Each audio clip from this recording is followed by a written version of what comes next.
Welcome to the Union Fitness Podcast. We've had a little time off due to the gym being shut down and trying to do some different things, but we are back. We are excited to be here. Myself, your host, Todd Hammer, the co-host with the most, Mr. Bumps himself, Siege. We're out of timeout. Charles Jasper, and the producer of the year, Josh. Second coolest mustache. We need by the end of this to make sure we get that mustache on camera. But besides the point, today we have a good friend of mine, a man that we deadlifted upon his wedding day, a man that I'm not going to tell too many stories about because, you know, he's old now. But I've known this guy since he was an intern for just a great strength coach, me. See how I did that? Dementia has set in now. My man, Rick Canter. Rick, who has spent time at Robert Morris. Let's see. Let's see if I can remember. Then Auburn. Yeah. Then Pitt. And then Longwood. Yeah. And we can get into the story about when I begged him not to take his current job or his job at Longwood. And then he just rocketed past me in the world of college athletics, ignoring all the advice I had, which clearly is the best advice to ignore my advice. So, without further ado, Rick Canter, welcome to the podcast, brother. Wow, really excited, Ham. This is gonna be great. I feel like that juice was questionable. Oh no, so super excited. Really happy to be here. It's been a hell of a year, so really. Listen, I think this might be the first time we've actually hung out this year. I know. It's been It's fitting it's on Zoom. Yeah, and it's been one of those interesting years that it's like holy hell. I want to say more expletives. I don't think I'm allowed to though. Expletives are okay as long as we don't get CJ started.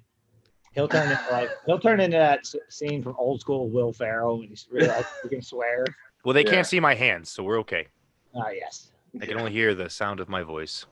Okay, so Rick, tell us about what you do now. What are you? We know you've been a strength coach and now you've retired because you can never pull 700 and you just. Oh, there it is. I was waiting for that to happen. Wasn't working. He's hung up the chucks. Yeah. So at Longwood, I'm now the senior associate athletics director for administration, which is just a big fancy title for a generalist within our department. So I oversee strength and conditioning or sports performance. I oversee sports medicine, compliance, the academic unit. I have some budgetary stuff with scholarships, and then the sport administrator for a couple of teams as well. So kind of have my hand in a lot of different areas, particularly in the more supportive element of our athletic department. So you can imagine, I think, this year it's been challenging on a lot of different fronts, but that's really what my main responsibility is now. And then I still, even though Hammer probably wants to grill me on this, I still work with our women's soccer team in the weight room. So couldn't give it up, Ham. Couldn't give it up. Yeah, I did not give it up yet. For the record, I called one day to check on his strength coach street cred. And I said, Richard, what are you wearing right now? He said, I'm on my way into work. I'm in a tie. You ain't no strength coach. Yeah, it's the versatility. I've really gotten really good at how fast I can change my wardrobe in a work setting, depending on what the environment needs.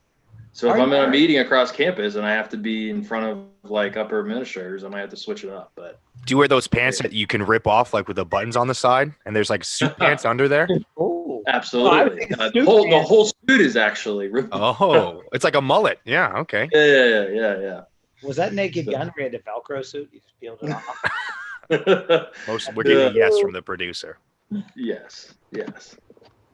All right. Well, back to the point. So, you went out Longwood. Interesting thing with your role was you started as an assistant strength coach there.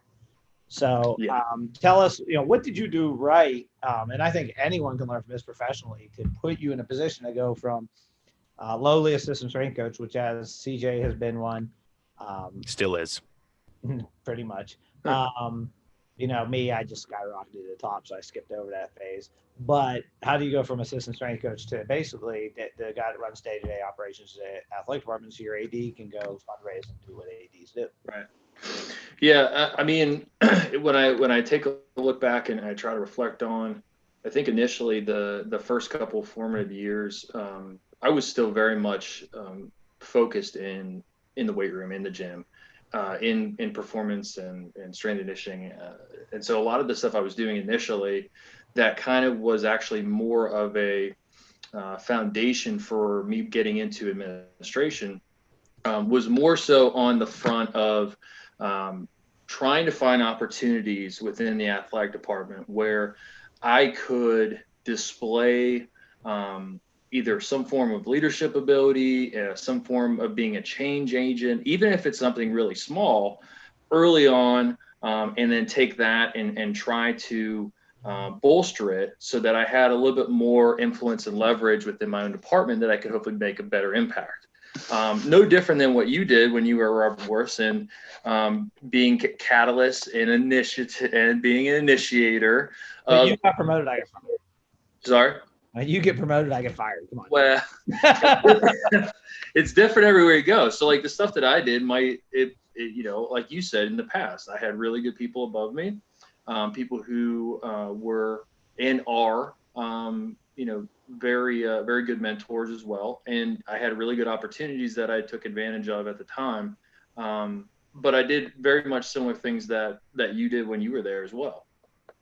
So, yeah, I mean, I think early on, it's really about doing a really good job with what you have, and that's making your world really small initially, focusing on the things that are going to make a large impact later on. And so it requires a degree of patience on everybody's part.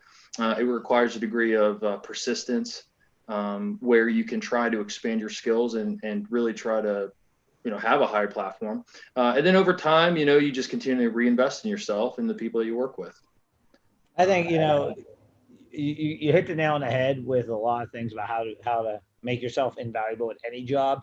And one thing you talked about mentors, and I think successful people, you know, work hard, but they also get lucky. And I've often said, line yourself up with a great boss. And one thing I think you found at Longwood, and I remember, you know, we joked about it earlier, is I said, don't go to Longwood. But your AD, I'd like you to delve into that a little. The relationship you built with him before he left, I think, led you a lot to where you are today, even with a new athletic director. So could you talk about that relationship, how you built that relationship with, you know, you owe to him? Yeah, and you weren't the only one that said it was crazy. I remember talking to Tim Belts, and he was like, man, you know, I remember when I told you I thought that was the worst move, and he was like, but you know, you've really surprised me. And I think too, yeah, you know, making sure that, you know, as you progress, you can be the most ambitious person in the world, but know your role, know the place where you are as well. There has to be a balance within with your own personal ambitions too, so that as you go up, the people that are ahead of you also understand that you're a team player, that you're loyal. And you know, I was extremely lucky that I had and have now leaders ahead of me that I really buy into. I buy into their vision. I buy into how they lead, how they impact the greater overall department, that I was a lot more in line.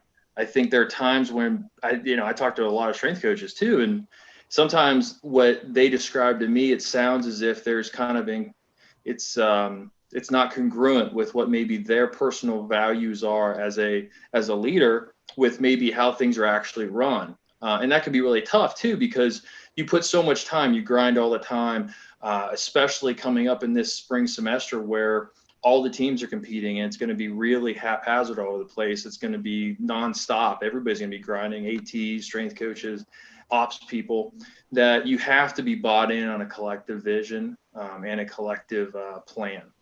So I want to change gears, and I want to get CJ in on this one, because one day CJ might get married. Who knows? Whoa. To whom? Well, Skyland's a wonderful young lady, out of his league, so she'll probably say no. Mm-hmm. We'll have to But what did I get you for your wedding day? And tell us about your wonderful wedding. Wow. This is an exceptional day and a great story. Yeah, so I knew when we so my wife did all the planning, and she planned from Central Virginia, and we got married in a castle up in upstate New York. I knew probably a year out that I wanted to deadlift on the morning of my wedding and max the pull. So attempt hopefully a PR on the morning of my wedding day. So I told a couple of my friends. I told Hammer. Hammer comes up. My staff comes up to lift with us, and they trucked up 700 pounds. Not that I lifted it, but 700 pounds in bars driving up from New York. And I asked Hammer to bring a deadlift bar. And 100-pound plates. 100-pound plates, yeah, because it was just going to be a mess. So we found a parking. We were at the parking lot of one of the hotels, and Hammer had brought a deadlift bar, and unbeknownst to me, was actually from West Side. And The Mecca. And we deadlifted in the parking lot. They misloaded the bar on my first max attempt. And that bar was moving fast, and I was like, "Holy hell! Like I'm gonna pull 7 today." And that thing was moving quick on the one side, and it eventually pulled a 655. Felt really good with that one, and thankfully didn't break my back so when my wife came down the aisle. But Hammer gave me that bar.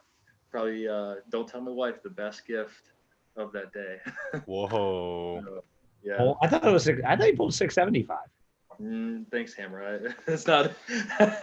No. 655 was it. But I'll be honest, like it was a great experience.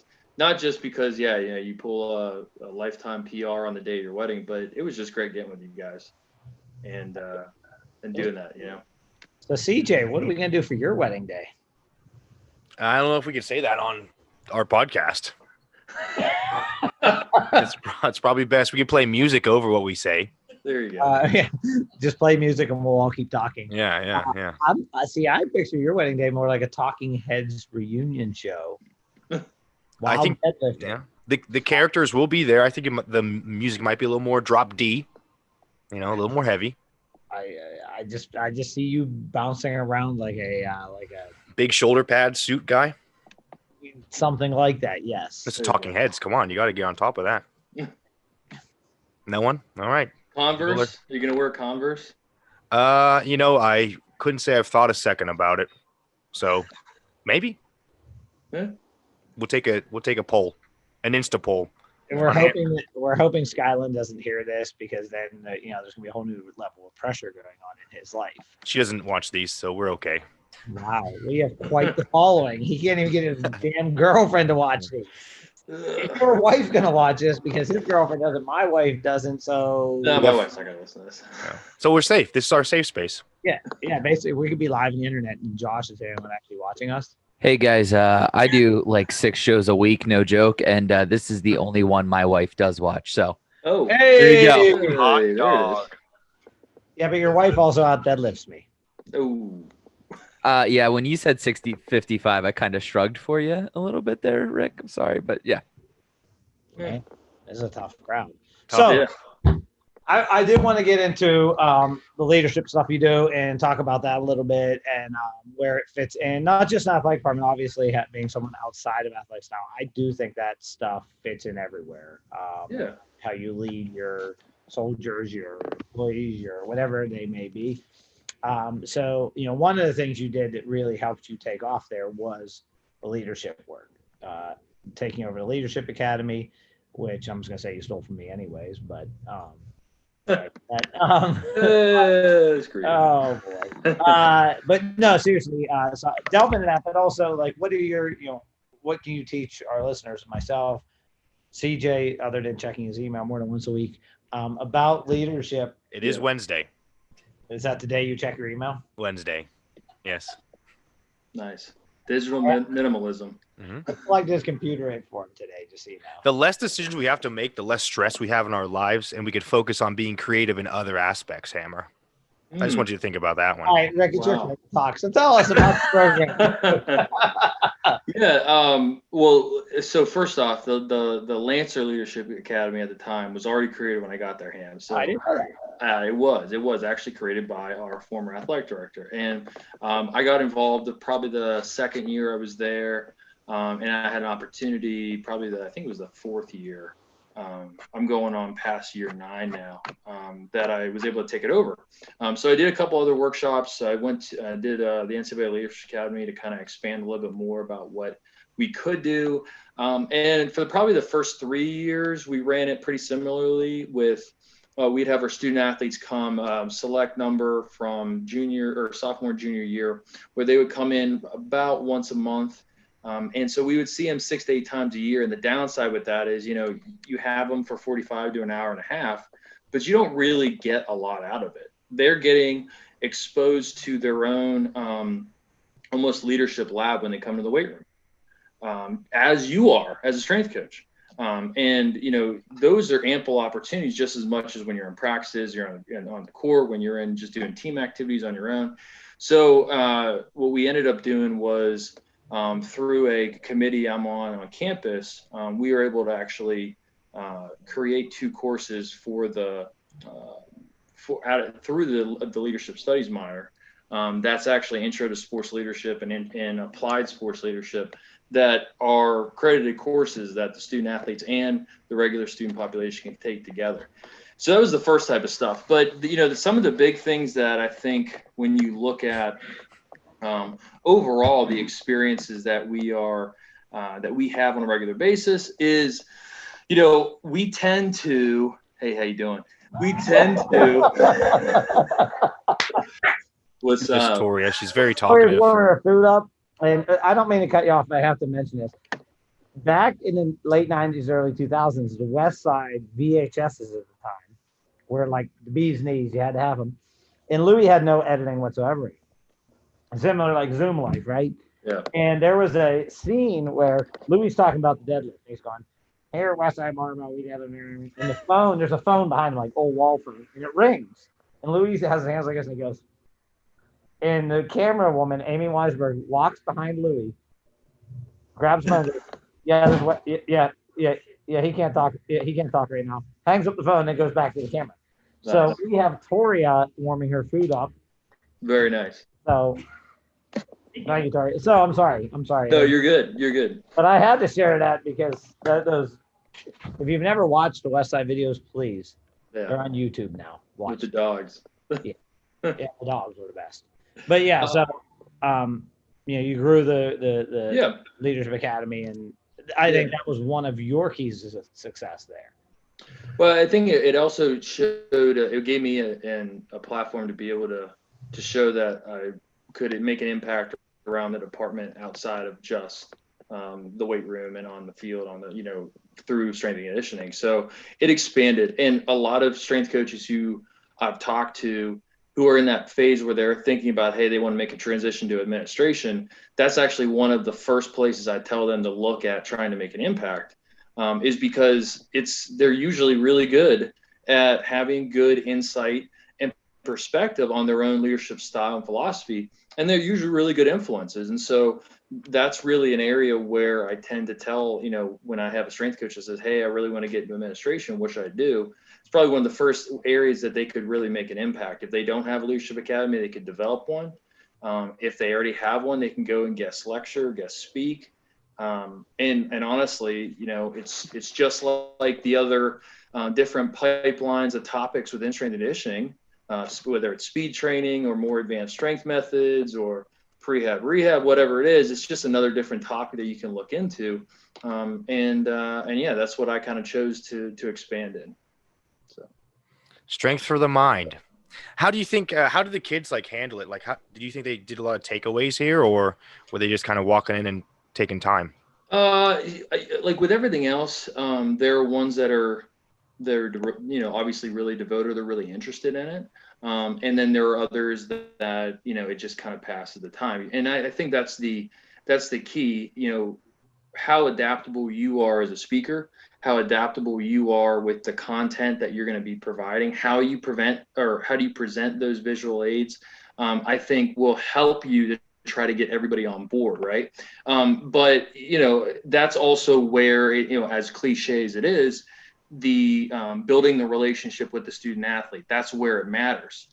Because, you know, if you don't really have a real big relationship with them, you can be a really good speaker, but you're not going to have the level of maybe transfer, so to speak, when you actually talk to them and they are reciting in their own way, right? In their own way, the type of information you've been conveying to them, whether it be something on like the central tenets of servant leadership, or what makes somebody a really good follower. Why is it good to have a balance between the two? What are effective decision-making skills? How can you become a better decision maker? You know, things like that.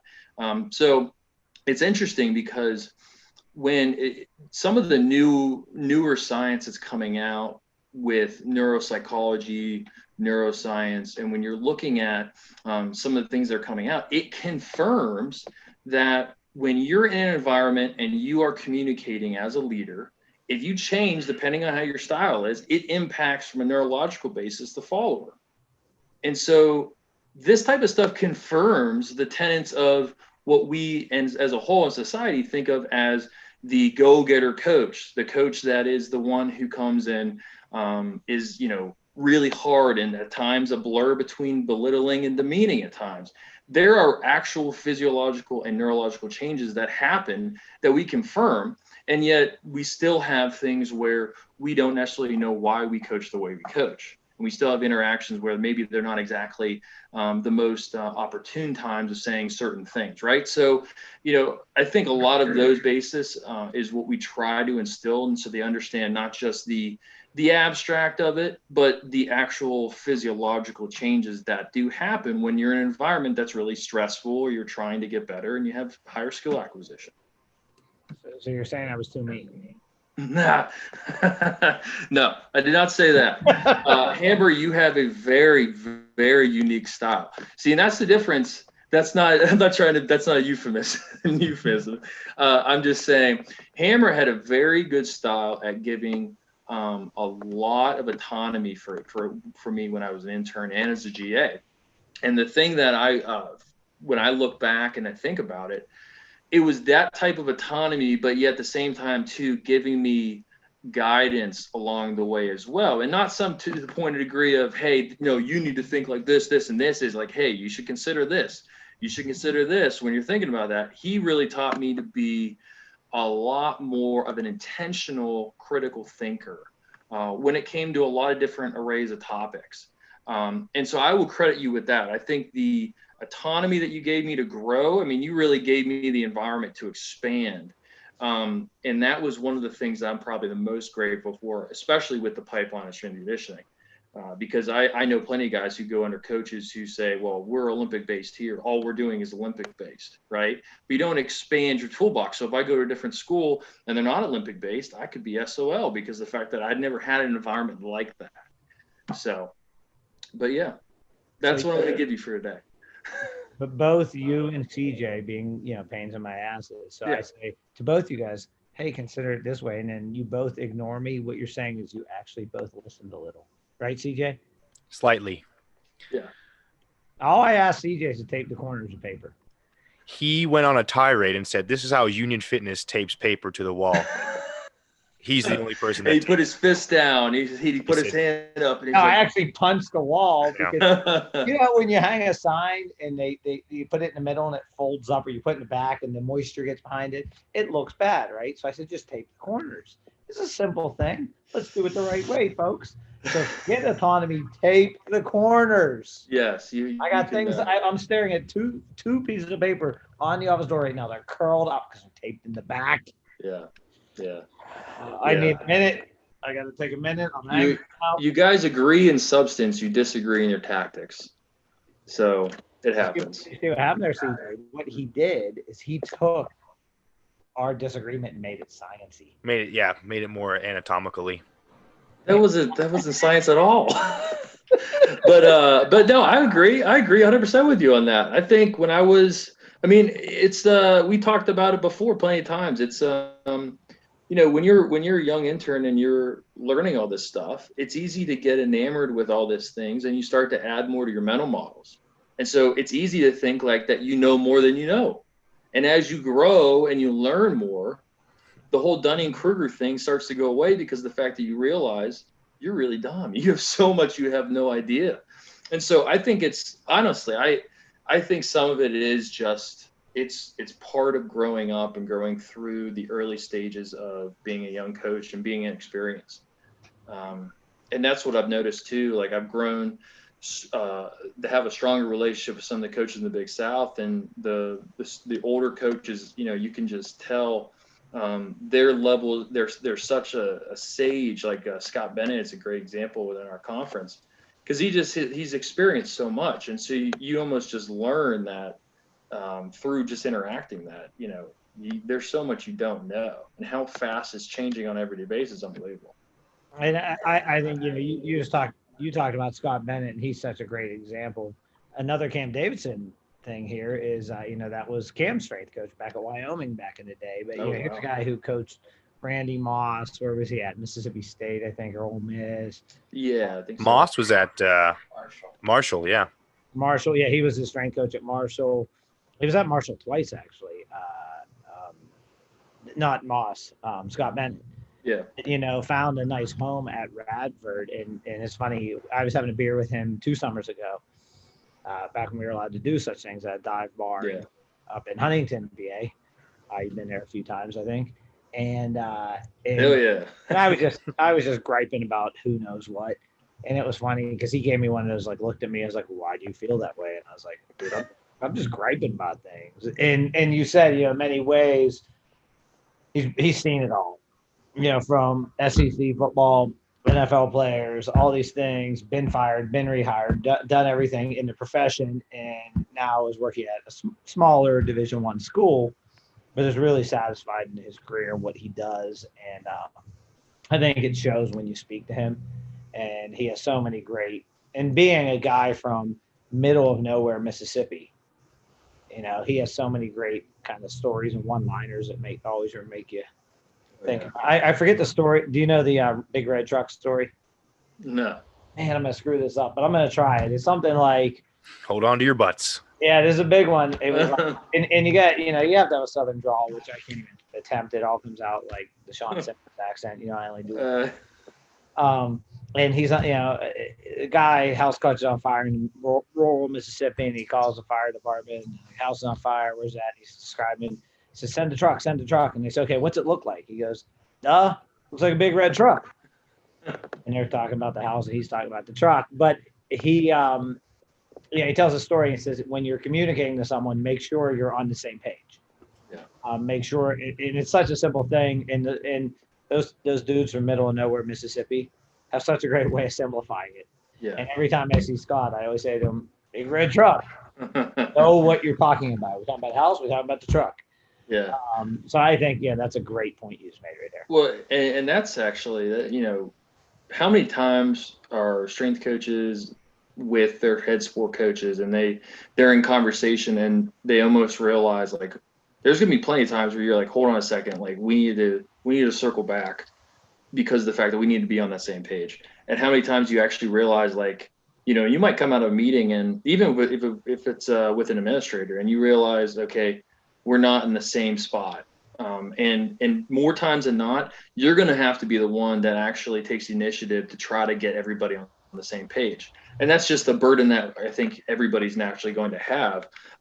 But how you go about doing that, I think, is probably one of the most unique things, because it's the creativity that CJ's expanding on when he doesn't want to have to make all these decisions. It's your creative freedom that you get to have, and your self-expression, which I'm just expressing myself. Yeah, he's just leadership is one of the highest examples of self-expressions, right, CJ? So I'm a peacock, and you got to let me fly, Hammer. He can fly as long as he's checking his email. As long as he's taping the right way, damn it. Yeah. I come from Mickey Marotti's school of taping, where he was a backside taper. Yeah, and he's at Ohio State, Ham. So Mickey Marotti's from Ambridge. I'm from Swickley. Automatically, I'm better. Whoa, I think that's a boxing match. 2021. And technically, I thought you were technically from West Mifflin. I'm from the West End. Okay. But Rick grew up on the border of Ambridge and Swickley. No, Ambridge and Leachdale. Emerson Leedsdale. Oh, Leedsdale. So he Yeah. really was skirting two different lives out there, Beaver County. Like It's a hard Yeah. knock. hard knock. it's not at all. Yeah, whatever. You never So, know. Something we really haven't delve into, and I definitely want to touch on this, is training. Do you train still? Bro. So it was funny you say that. I was working out today. Do you want to explain the difference to our Yes. people? Training is more intentional and it actually has an end goal. Working out is just moving around your body and hoping that you're not fat after the holiday. So the administrators work out.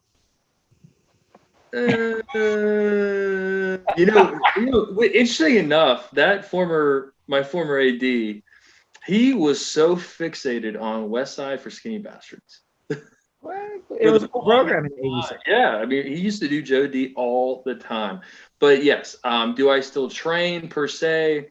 I am just trying not to be a fat. I'm not going to use the word because we're on a podcast, but you know what I'm talking about. I'm trying not to be massively overweight over this year, which luckily, I've been sticking with a lot of GPP work. And for me right now, where I'm at, I'm good with it. But I remember specifically, I was thinking about this today. I think it was Big Mike who talked about this, who had said, at some, or maybe it was Dave Tate, I don't remember, but you guys were talking, and I remember when I was an intern, I was listening to this, and it's like, when you get older, some exercise just freaking hurt, and you just get them out of your wheelhouse, and you have to find the things that actually work, that aren't painful. And so I've kind of looked to the point now where I've been trying to expand into, various other things to stay in shape. Everything hurts for me. That's why I just do it all still. Wow. Well, you were more of a man than I, sir. His walk has definitely improved since. So next time you're up here, okay, all right. Bring the cane. I might need, the cane with the 4 points of contact. Yeah. If you could purchase me one of those next year for Christmas, I would really appreciate it, because I will need one next year so I can hit CJ when he walks and upsets me. And tell me to get out of his yard. Poor Erica. Whoa. Do you want to delve into the fact that I'm the nice one in my house? Do we really want to talk about that? She is an angel. She might watch this. She is an angel of what? Of where? All right, big question here. You notice behind CJ we have a gaggle, if you will, of stuffs. We need a Longwood thing. Get us something from Longwood. Oh, wow. Okay. Because I have nothing that says Longwood on it in my life. I'll get you guys some Longwood face masks. Never mind. BJ, you look like you had something there, buddy. Never mind. We'll save it. We'll save it with the outcuts. Okay. Yeah. Well, I was going to tell a Moorhead story. I feel like if Moorhead and Longwood played in a exhibition game or something, the crowds would just be having a blast. Oh my God. 9 years, the jokes don't stop. No, why would they? Worked at Moorhead.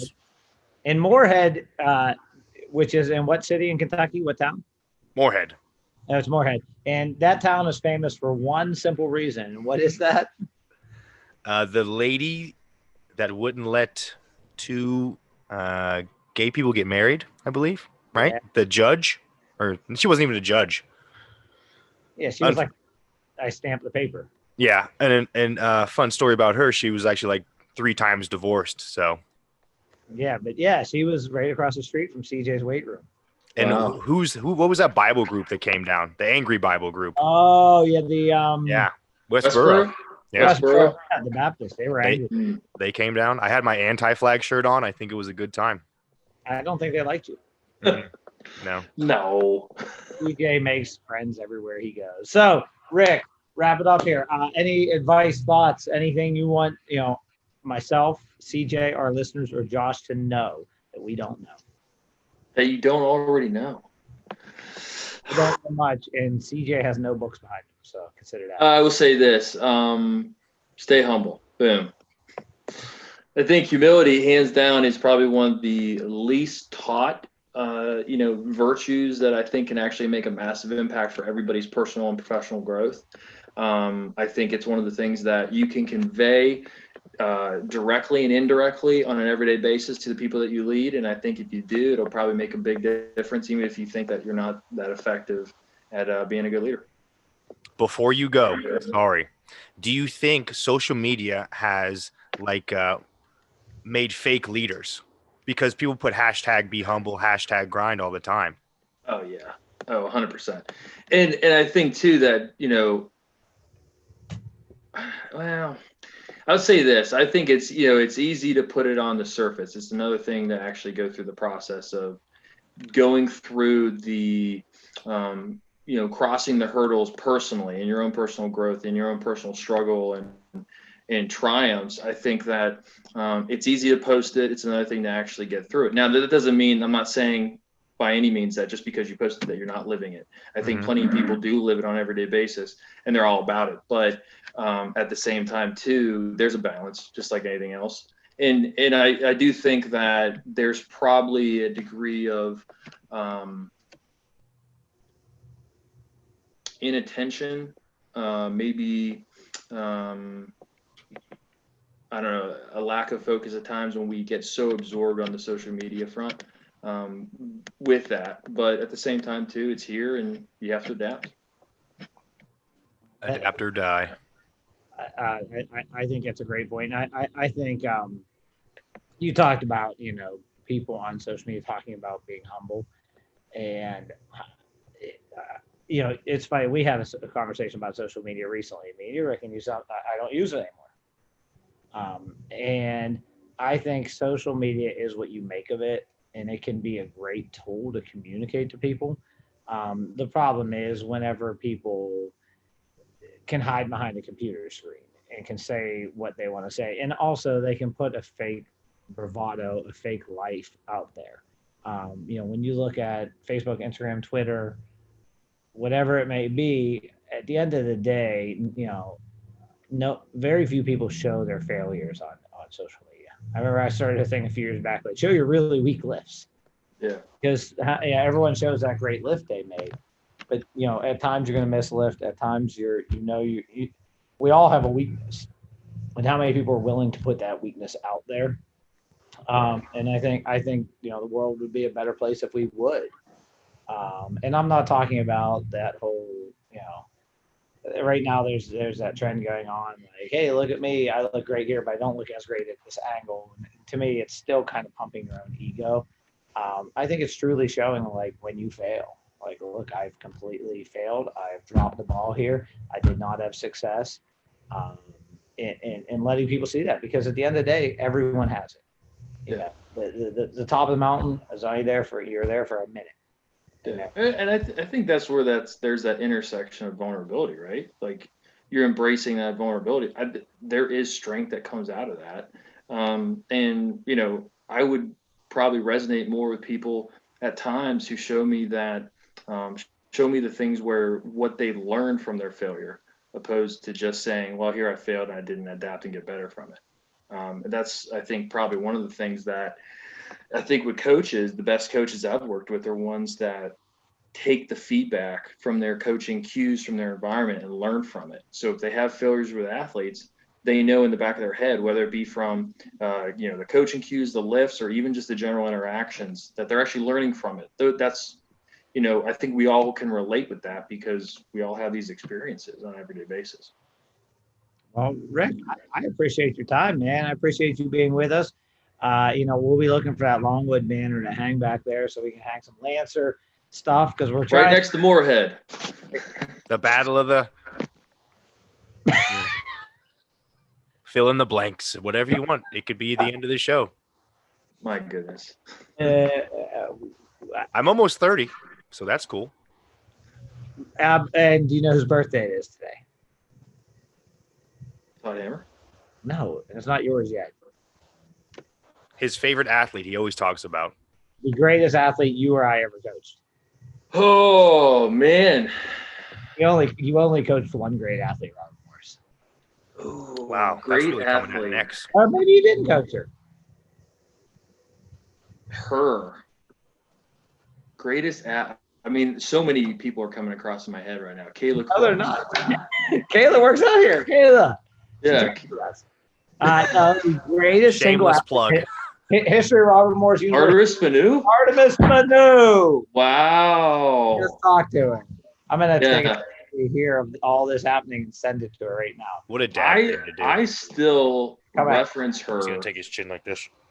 I still reference her to my athletes. I got when I talk about how she led the nation in rebounds when Brittany Griner was in the league in college basketball. That's and right. she was only 6'1". She's 6'3" now. She kept growing. Wow. She was 6'1" when she was here, and she was a grinder. She averaged like 15 rebounds a game. She would lift after games and in the morning, whatever. And it's the athlete that I've said this 1,000 times. It doesn't matter who coaches her. She'll have success. You know, she was great to work with. Exactly. Well, hey, I appreciate you, Josh. Do you have anything you want to add to us today? Show him the muzzy. No, that's okay. No, I think we're good. All right. Here's one thing, Rick. What's one workout that you can do in your house that you don't need the gym for right now? One workout. One push-up. Yeah. Okay. Well, hell, I mean, like 16-ounce curls. that's the. I feel. No offense to Josh. I feel like people have a tendency to overcomplicate it. All you got to do is do something that really sucks. If it's physical and it sucks, you're probably gonna increase your metabolism a little bit. You're probably gonna sweat a little more. You're gonna get a little better. But even when I talked, and I remember this, Hammer taught me this, was that there's tons of different tools in the toolbox. Whether you put abs with lower body or upper body with back or whatever, it doesn't really matter as long as you're moving your body and you're getting better. I mean, Hammer was the guy who do the Rachel Carson and then do a powerlifting meet like a week later. So when you're thinking about it from a point of view of just in general working out, right? If you have balance and you're moving your body at your home, chances are you're going to be fine. That's why at this point right now, with all the social distancing, I mean, even if I go into a gym, I'm thinking in my head, second in the back, like, who's been in the gym? I think realistically, as long as I'm moving my body for an hour, I'll be a little bit all right now. Perfect. So would you say eating an hour of cookies, because it is physical, I will sweat? Yes. And the thermic effect of food, Hammer, says that all those cookies could potentially be beneficial for your metabolism. And then eventually, yes, create high amount of diabetes. So yes. Oh, this beer. Yes, the beer is good. The beer is good. Plentiful. Josh might be drinking right now. Cannot confirm nor deny. It's his later show. That's why he won't go on air live. Well, thank you, Rick, for coming on with us. Go Longwood Lancers. We'll be fans here whenever you guys come up to play Pitt. And they're beatable. St. Francis did it. Who knows? Hey. Shock the world, baby. Shock the world. That's right. Well, thanks, guys. I really That's appreciate it. Right, Lancers? Sure. Hook 'em, Lancers. Hook 'em. Thanks, Rick. All right. Peace be with you.